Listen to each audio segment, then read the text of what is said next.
Welcome to the Pharmacy Frontiers podcast. We're excited to come to you today with the success of the UMKC School of Pharmacy satellite campus in Springfield, Missouri on the MSU campus. Let me remind everyone that the Pharmacy Frontiers podcast is available for streaming on your favorite podcast streaming app, whether it be Apple, Podbean, Spotify, or YouTube. The Pharmacy Frontiers podcast is a podcast dedicated to the pharmacy profession. The comments and opinions shared today are those the host and our guests are not official statements of the MPA, Mercy, Mitchell Family Pharmacy, nor the UMKC School of Pharmacy. Tim Mitchell and I will serve as your co-host today as we welcome Dr. Paul Gubbins, who's the Associate Dean, Vice Chair, and Professor of Pharmacy Practice for the School of Pharmacy at the University of Missouri, Kansas City on the MSU campus. Welcome, Paul. Thanks. Glad to be here.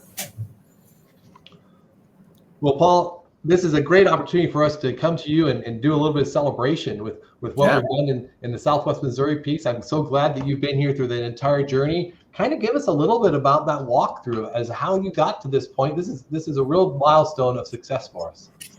Yeah, I'll kind of start in my career journey and how I got here and then explain, and that will explain really, I think, how we started as well. But I was in the entry-level PharmD class at UIC in Chicago. So, my PharmD experience was kind of a pioneering experience that was back in the mid-'80s. And then I went and did 2 years of residency at University of Kentucky down in Lexington. And that's where I caught the academia bug. And I felt like I needed to learn how to do a little more research in order to compete for tenure-track faculty positions. So I went back to my alma mater and did a 2-year fellowship in infectious diseases. And that was 10 years of total training. It's time to get a job after a while. But there was a position at University of Arkansas that was an infectious disease specialist. And that's where I went and was on faculty there for 21 years and rose through the ranks. But probably about 10, 11 years into my tenure there, I started to take a more administrative bend in my career. And, I led the IRB there and I became department chair for the department. We grew the department, developed a satellite there up in Northwest Arkansas that I was involved in getting faculty started there and everything. And I kind of hit a ceiling there, where I'd done a lot, but I was relatively young, and the opportunity to kind of be pioneering and start up the satellite here in Southwest Missouri came open. And I had a history with Dean Melchert. He'd been in Arkansas, so I knew what kind of leader he was. And so I applied for this job, and it was 2014 was when I arrived in Springfield. So yeah, it's been 10 years. Time flies when you're having fun. Actually, 11 years now. And so when I came here, they were still putting in the technology, and there were still technicians working to really outfit the area. And we had a site visit in April to officially accredit our site, and hired our first faculty, who's been on the podcast, I think 3 times now, Dr. Lyons Burney. So she was our first faculty member, and then students showed up in August. And it was rolling ever since then. And we've really, really had a good run so far. And I think we'll continue to have that for many years in the future. I know I've had a chance to visit the campus many times, and I know the first time I went in, I was amazed at the technology that you guys had and the connections with the other campuses.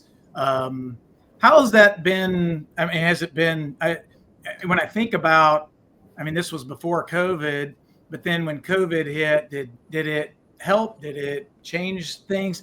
I think it, my thinking is, did it prepare the students because they were already kind of ready to be on virtual or whatever? Tell me a little bit about that. And, as far as just like how you guys use the technology in a little different way. It's not the traditional setting.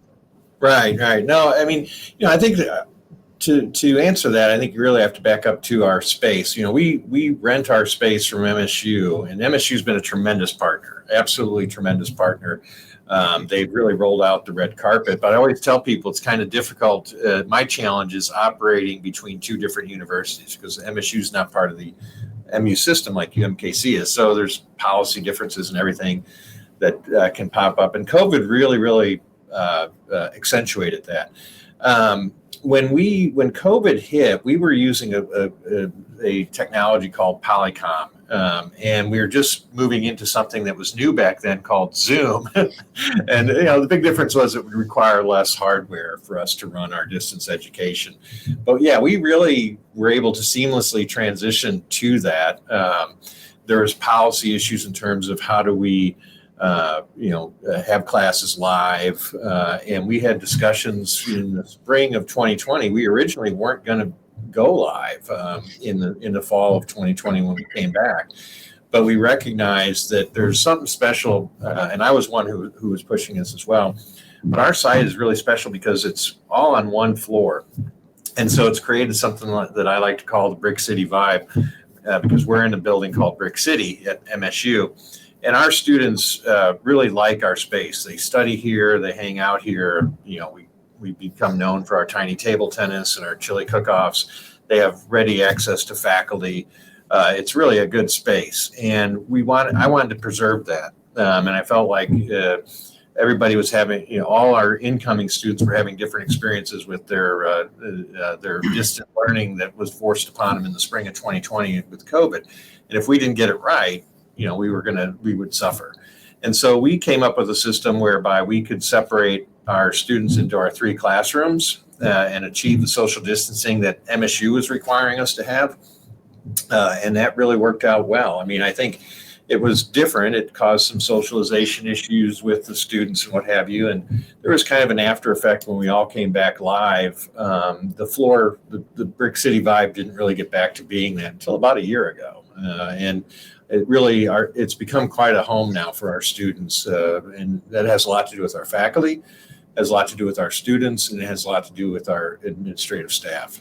Yeah, well, I appreciate that. And I can tell you, I like the old building that was revived, and was that on Mill Street there? Was that a mill or something? Yeah. It was Ice House. Yeah, it was Ice House. Ice House. It's just, I don't know, it just has that cool feeling.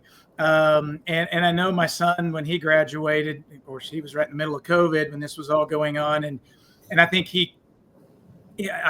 I think he would echo exactly what you just said. It was kind of hard to get back in the groove after COVID. I think everybody was a little bit traumatized from everything that had happened. So, but one of the important things, though, too, is I think that, learning environment's important. And so we strive here to make a great learning environment for all our students. And so we have that wonderful atrium. We kind of have this opinion that we're going to make it fun. And that's why we have the tiny table tennis that we're known for. But also, like on finals, one of our administrative assistants started last year, where she turns the atrium into really a place where students can come out of their finals and get away from it all. I mean, you can build puzzles, there's artwork you can do. She turned our lab into kind of like a quiet area where they could go in and just rest in the dark and on the video cameras, there's pictures of kittens and stuff going on there. So we really have made a welcoming environment to our students. And I think that's the one, I always say that each of our sites at UMKC are different. And what we provide the student is, it's all in one place. It's not 5 floors or 2 different buildings. It's an excellent small environment learning. And the students really get to know each other, and they really find that Brick City's a home. They can study at the library. MSU is a wonderful library, but they choose to study here on the floor. And so we do everything we can do to make it a home away from home, and I think that's been really good. And as far as like the class size, I didn't hear if you'd mentioned that. What's the class sizes there at the satellite campus? Well, we're seated for 30, and initially we were hitting that mark. Up from 2018, from the class of 2018 to the class of 2025. We never really were below 24 students, 23 students in terms of admitting. The last 3 years, we've the national trends have finally caught up with us. And while that's caused some concern among people, I don't think it's cause for concern. We had a small class come in last year, 8 students. They're high quality students. But also, somebody asked me about that, and I said, well, when I was going to pharmacy school in the mid 1980s, University of Illinois was unique in that they were one of the first ones to go the entry level PharmD. Back then, you had the post BS PharmD, and it wasn't uncommon to have class sizes for PharmDs of 10, and that wasn't at a satellite campus. That was for an entire school. Right, so, right.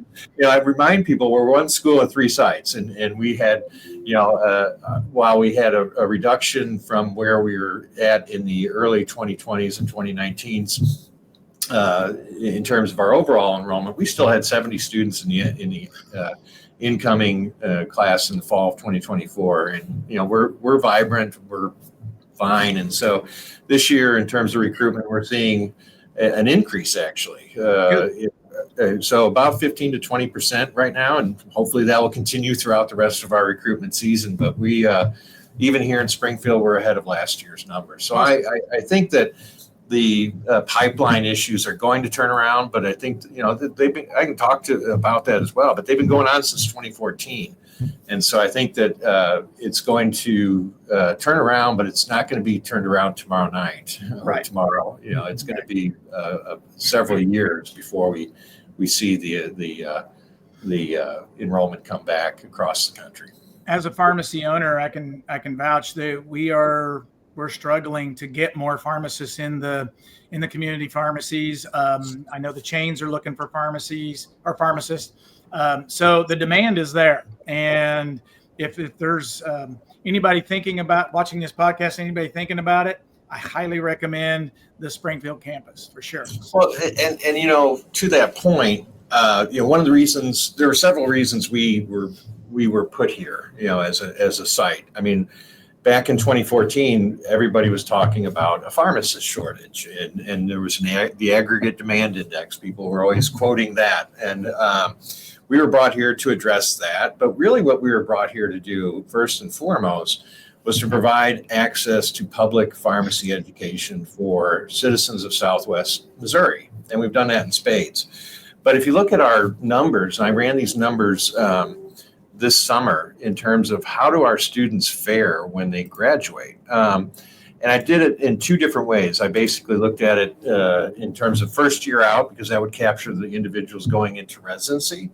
And then I would say current, and I got 100%. I mean, that's the other beautiful thing about it. I was able to contact every student that has graduated from 2018 on. Amazing. And so we've graduated 182 students from 2018 to 2024. 94% of those had a job within the first year. So that's 171. And so usually if a student doesn't take a job in the first year, it's because they have some life event going on, or maybe they're moving or whatever. But then if you look at where did they actually land, 80% of those first-time jobs were in Missouri, and 66% of that number was in Southwest Missouri. And if you expand out into Southern Missouri, it goes up even higher than that. When you look at current positions, right now we're at about 92% of our graduates are still in pharmacy, employed, and 79% of them are in Missouri, with 65% being in Southwest Missouri. So we've done really well. And so I always tell students who are looking at our site that, one of the reasons we came here was to solve a pharmacy shortage. And I think the nature of that pharmacy shortage changed after we got here. It's still there. There's still a pharmacy shortage. And right now it's being driven by the lack of applicants going into pharmacy. Right. Working conditions, as you're well aware of, that, basically I tell them that COVID did something that the profession was unable to do for decades. And that was to illustrate to the general public the value of the pharmacist, and that's driven demand up. The Absolutely. Problem is we have, it drove demand up in the middle of a declining pipeline of students. And so that's created a gap, and it's something that we have to fill. And our students fill that quite nicely, as our statistics show. And we'll draw attention to our listeners that we recorded and published a podcast last summer that specifically addressed that shortage, and I think it's called the looming shortage of pharmacists, that you guys our listeners can go out and listen to on the podcast recording. Yeah, it was a great one. I enjoyed that one. I shared it with a lot of different people. And Paul, just to clarify for our listeners, also, you mentioned that a smaller class of 8 this year in first year, but that's just first year. We have second, third, and fourth year that have 24 students in each of those classes. So there's over 100 students there on that campus right now. Well, we're a little less than that, but we'll get back up into that. Right now, we're just at about 60% or so of our census capacity. So, but that's largely because of the last 3 years. Prior to that, yeah, we were always running 92% capacity. So it's just the last 3 years. Which have accentuated that. But like I said, this year we're ahead, and we're looking forward to enrolling a healthy class of smart, energetic people whose dream is to become a pharmacist in Southwest Missouri. That's awesome. So access to the tiny table tennis is a little bit easier with 60%, right? Yeah.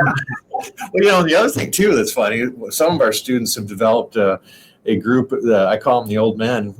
They play rummy now over at lunch. Yeah. So those are the kind of things that happen in pharmacy school. I always tell students the value of going to pharmacy school is that you develop lifelong friendships, and they're some of your best friends throughout life. And it's those kind of communal things, playing tiny table tennis, or the chili cook-off that we have, or now they have a card group that they're playing.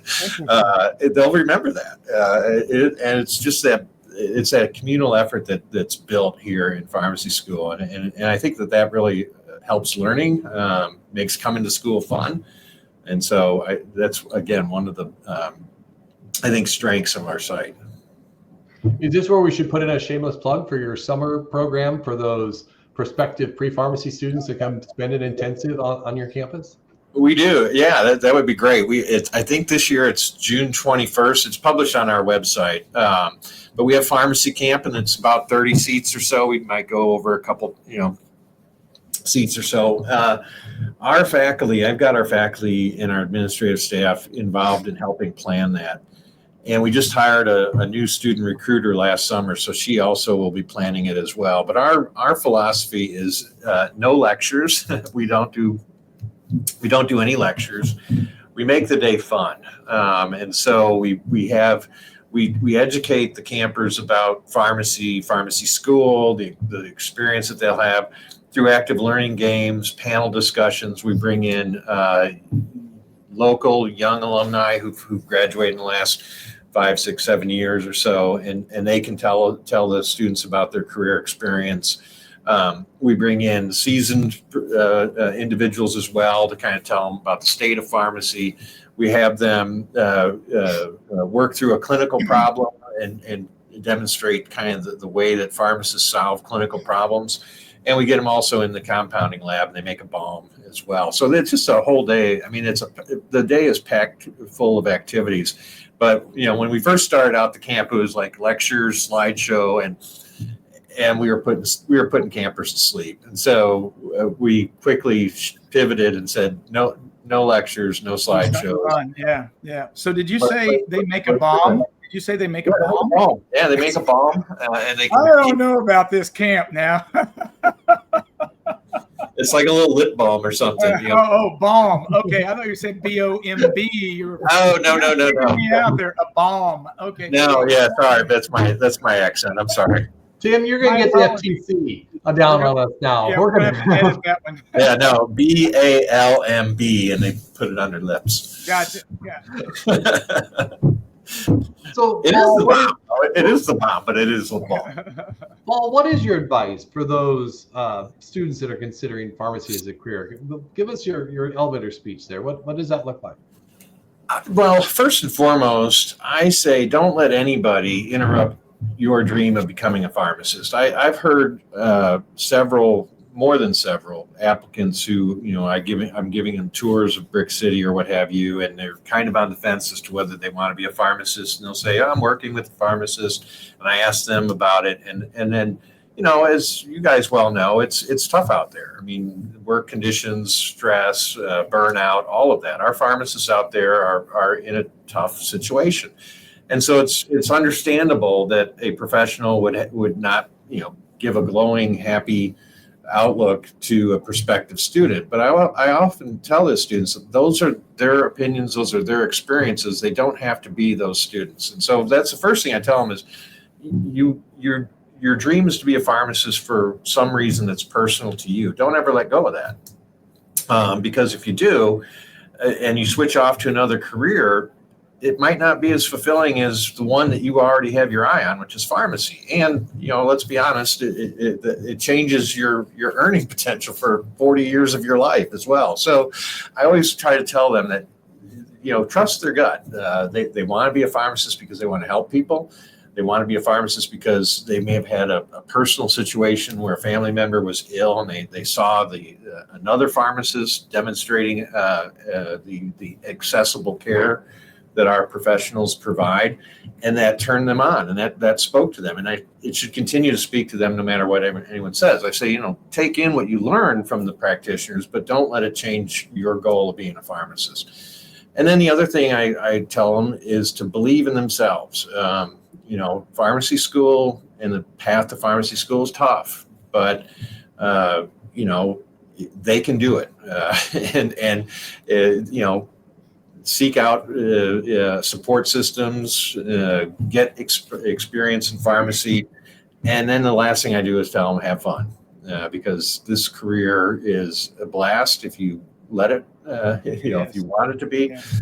Their career is going to last 40 years. They're going to probably be asked to do things that they weren't trained to do, but because of the competence that they've demonstrated, becoming a leader in their organization, what have you, they can do that as well. So pharmacy provides a lot of avenues, and it's something that they should continue to pursue. So that's been my advice to students as well.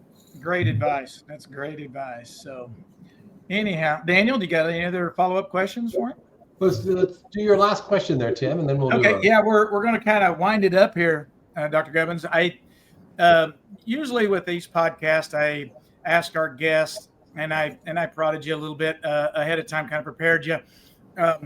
We try to have you share something unique about you that not everybody knows, and we can talk about it, or we don't have to talk about whatever. But sometimes it's surprising, sometimes it's not. So, what's your unique thing that you'd like to share with us about Dr. Gubbins?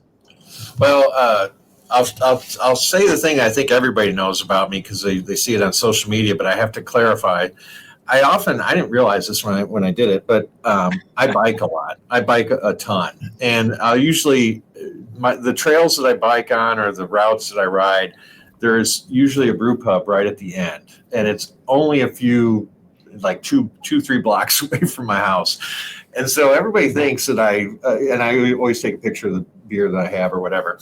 And so everybody thinks that I'm like, biking and drinking, and I'm not. It's always the end of the ride. And so that's the one thing I want people to understand, because I can't tell you how many times people are like, oh, you bike and drink. No, I don't do that. Yeah. I think the thing that people need to know, and people who've known me for a long time know this, but I am an avid music buff. I have a very large collection of CDs. It was going to be a very large collection of albums, but then when I was in my formative years, albums went away and CDs came. And so I have 2 CD changers that hold 300 CDs each. Oh, wow. And I'm very, very close to finishing off the second CD changer. There will not be a third CD changer. They don't even make them anymore. In fact, during the pandemic, I had to go out to eBay or Amazon and buy another model of one because mine broke. And then that one that I bought broke. And so I had to become a CD repairman. And I had to fix it. So now I do have 3 changers. One's for parts and the other 2 work. And so, but yeah, all genres. It started out with blues. I love the blues. But that's, a lot of the blues players, the classic blues players have died off, mainly of hypertension. But hanging out in the pubs over night and not eating so well. That's true. But I've branched out into other genres of music, and so I'll listen to pretty much everything, and try to construct my collection so that it's has a variety of genres as well. So that's something a lot of people probably don't know. That's very unique. So I got to ask a couple follow-up questions now. Sorry. So the first one is, if you like the CDs, do you have the old Discman when you're riding your bike? You remember the Discman, the portable disc player? I actually don't listen to any. Yeah, I used to have a Discman. In fact, I used to jerry rig it in my car. Because my original car that I had many years ago, it was a Honda Accord, and it didn't have a CD player. It had a tape deck, and so you had to buy a tape that was connected to a little port thing that would plug into your Discman. Yeah. And that would put it into the sound in your car. So that was really advanced. But no, actually, I don't listen to anything on my bike because I have had a major accident on my bike, and I didn't have anything to do with the pub, right? No, it had nothing to do with the pub. It had everything to do with me being clumsy. I couldn't unclip. No, I don't listen to anything when I'm riding because I really like to pay attention to the road. Yeah, absolutely. Well, I think that's important, especially if you're riding on the highway where there's vehicles. So the other follow-up question is, you like the music. If you had to pick I know you said you've got lots of genres. If you had to pick a favorite artist, and I said, Dr. Gubbins, play your favorite artist right now, what would you pick and what song would it be? Ooh, it would be anything from John Prine. John Prine. Okay. That would be, yeah. And I can't pick a favorite song of John Prine, but he was a Chicagoland.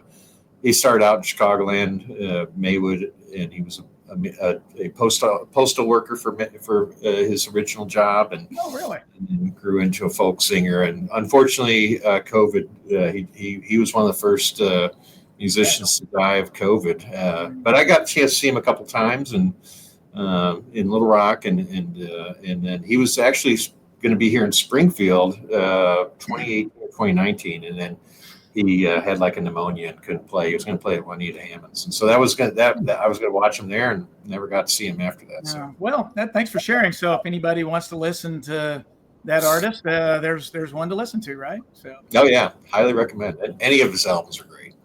Daniel, you want to close us out? Well, thank you, Paul, for being with us today, and thank you for bringing formal pharmacy education to Southwest Missouri. Congratulations on 10 plus years of success here on campus, and thanks for being a great pharmacy leader. And a thank you to you and your faculty for being steadfast advocates for progressive pharmacy services and leading the way. We really do appreciate that. Yeah, and I mean, I didn't even get to talk about those. There's so much we've done. Time flies when you're having fun. Well, we will do this again sometime soon. Let's bring it back another time. So thanks to our Pharmacy Frontiers podcast listeners. Please be sure to share this with your friends and seek out the previous Pharmacy Frontiers podcast on your favorite podcast channel. And until next time, remember, it is a good day to be in pharmacy.